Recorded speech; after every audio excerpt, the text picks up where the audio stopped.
Good morning everyone. मैं Nirmal Vats, PGT economics from GSSS Gohana. आज का हमारा टॉपिक है इंडिफरेंस कर्व, तटस्थ वक्र। अभी तक आपने उपभोक्ता व्यवहार का सिद्धांत पढ़ा और आज हमारा तटस्थ वक्र। वेरी सिंपल टॉपिक है। तटस्थ वक्र ऐसी तालिका का रेखाचित्रीय प्रस्तुतिकरण जो दो वस्तुओं के विभिन्न संयोगों को दर्शाती है, जिनसे मिलने वाली कुल संतुष्टि उपभोक्ता के लिए समान रहती है। इसे ही इंडिफरेंस कर्व कहते हैं।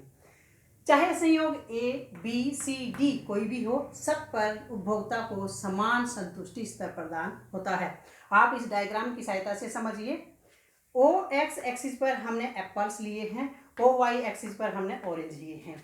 ये इसकी शेड्यूल तालिका सूची है। ये संयोग है A, B, C, D। सेब, एक सेब खरीद रहे हैं, संतरे 10 हैं और निश्चित आय है और निश्चित कीमतें हैं। उपभोक्ता की एक दी हुई आय है, मान लेते हैं कि वो निश्चित है और कीमतें भी वस्तु की निश्चित है। फिर एक यूनिट हम बढ़ाते हैं सेब की, 7 ऑरेंज रहते हैं या 3 ऑरेंज का हमें त्याग करना पड़ता है। तो पहला है एक ऑरेंज एप्पल है और 10 हमारे ऑरेंज है, ए संयोग प्राप्त होता है। उसके बाद एक ऑरेंज एप्पल बढ़ा देते हैं तो 2 एप्पल और 7 ऑरेंज, 3 ऑरेंज का हमें त्याग करना पड़ता है एक एप्पल के लिए। फिर एक एप्पल और बढ़ाना चाहते हैं तो हमें यहाँ 2 ऑरेंज का त्याग करना पड़ता है। उसके बाद जब हम एक एप्पल का पीस और बढ़ाते हैं तो हमें यहाँ पर एक ऑरेंज का त्याग करना पड़ता है। उपभोक्ता को आईसी कर्व, इंडिफरेंस कर्व प्राप्त होता है, जिसके 4 संयोग है A, B, C, D। चारों पर उपभोक्ता को समान संतुष्टि का स्तर प्राप्त होता है, यानी उपभोक्ता सभी संयोगों पर संतुष्ट होता है।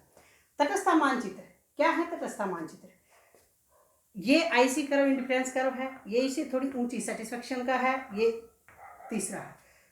ये विभिन्न दो वस्तुओं के दी हुई आय पर दो वस्तुओं के विभिन्न संयोगों को दर्शाते हैं और उपभोक्ता को सभी संयोगों पर समान संतुष्टि स्तर प्राप्त होता है। उसके बाद आता है कि तटस्थ मानचित्र की विशेषताएं क्या हैं। जो ये इंडिफरेंस कर्व है, इसकी प्रॉपर्टीज क्या है? सबसे फर्स्ट प्रॉपर्टीज है कि तटस्थ वक्र का ढाल ऊपर से नीचे की ओर होता है। आप देख सकते हो तटस्थ वक्र ऊपर से नीचे की ओर आता है। ये किसके कारण होता है? MRS के कारण, मार्जिनल रेट ऑफ सब्स्टिट्यूशन की घटती दर के कारण। मूल बिंदु की ओर उल्टोदर होते हैं। ओरिजिन ये है, मूल बिंदु से ये इधर कॉन्वेक्स होते हैं, उल्टोदर होते हैं। दूसरा है एक दूसरे को काटते नहीं। ये तटस्थ वक्र हैं, आप ऐसे समझ ले इसको। ये एक दूसरे को काटते नहीं हैं, अलग अलग होते हैं।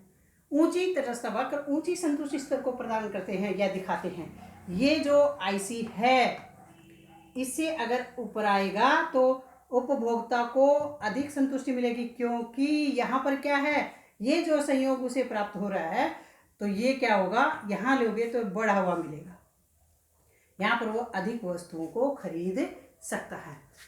एक्स वाई एक्स को छूती नहीं है। इंडिफरेंस करो कभी भी एक्स एक्सिस यानी ना वाई एक्सिस को छूती है ना एक्स एक्सिस को, ये ऐसे रहती है। तो ये एक्स एक्सिस और वाई एक्सिस को कभी भी छूती नहीं है। अब आता है कि इंडिफरेंस कर्व की सहायता से उपभोक्ता का संतुलन कैसे होता है। ये हमारी बजट रेखा है, जिसे आप कीमत रेखा भी कहते हैं। बजट रेखा यानी इसको हम कीमत रेखा भी कहते हैं। इसका ढलान ऊपर से नीचे की ओर होता है। और क्या है इसमें, ये जो इंडिफरेंस कर्व है, जहां पर यानी बजट रेखा को जहां पर छूता है वहीं पर उपभोक्ता संतुलन में होता है, क्योंकि यहाँ पर उसे अधिकतम संतुष्टि प्राप्त होती है। जिन वस्तुओं का संयोग वो प्राप्त कर रहा है यहाँ पर, तो उसे अधिक मात्रा वस्तुओं की उसी निश्चित आय से, जो उसकी दी हुई आय है और निश्चित कीमतों पर वो जितनी वस्तुएं खरीद पा रहा है, वो उनकी मात्रा ज़्यादा है और उसे संतुष्टि अधिक मिलती है। इसीलिए उपभोक्ता क्यू बिंदु पर संतुलन में होता है। और इस क्यू बिंदु को ऑप्टिमम कंजप्शन पॉइंट भी कहा जाता है। इष्टतम उपभोग बिंदु यानी ज्यादा से ज्यादा जहां उपभोक्ता कर सकता है, ऑप्टिमम कंजम्पशन पॉइंट।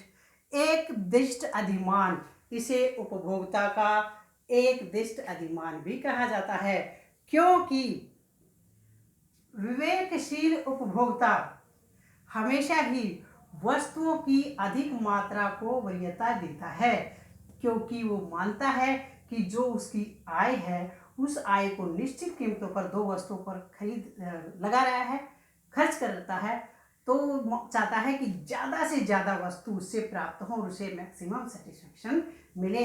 ये एक विवेकशील उपभोक्ता का एक दिष्ट अधिमान है। विवेकशील उपभोक्ता हमेशा ही ये चाहता है कि उसे वस्तुओं की अधिक मात्रा प्राप्ति हो।